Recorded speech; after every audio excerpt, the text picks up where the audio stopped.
This is a demonstration using VX34 with a date of May 12, 1993. It's showing the capability of embedding a Viz object into the browser window. Viz is an application that was described by the inventors as being prior art for the display of complex data sets in an HDF format.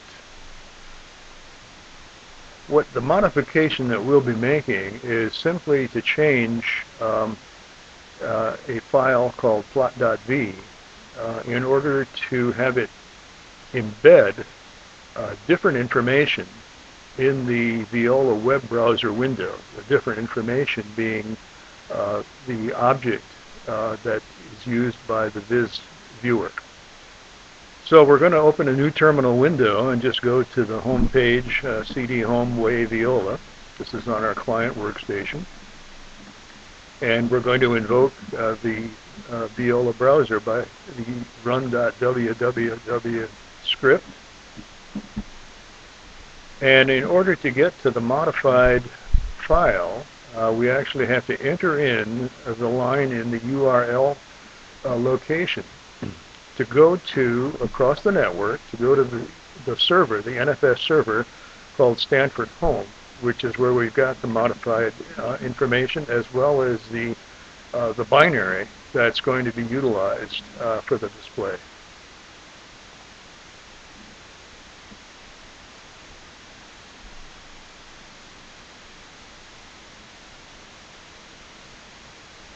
And there we have the control panel, and we see the appearance of a Viz viewer panel as well as a control panel on the outside. We can make modifications to what we're viewing.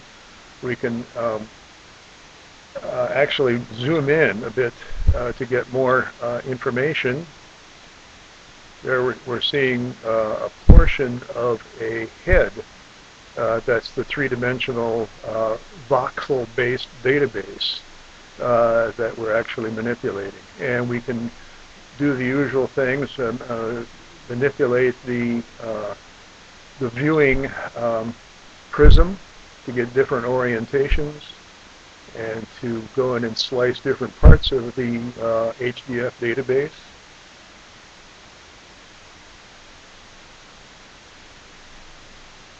So what we want to do now is to look at the minor changes that were necessary to make this happen. We want to go to a browser window and telnet to the server machine that we've been using called Stanford and CD to the home directory and do an ls-l on testplot.html,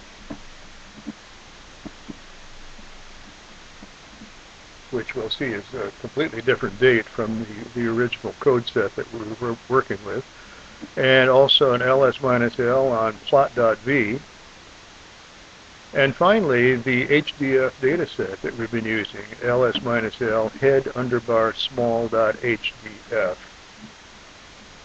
Again, all modified dates. So we'd like to demonstrate where we made the changes. So we can open a file, testplot.html, and with number range set on, we'll see that in line number 13, the path associated with plot.v has been changed. And so that has been embedded into the browser with the VOBJ tag to specify the actual location. So that information has been pulled over the network. And close that file. And now we finally look at the plot.v file to see the changes.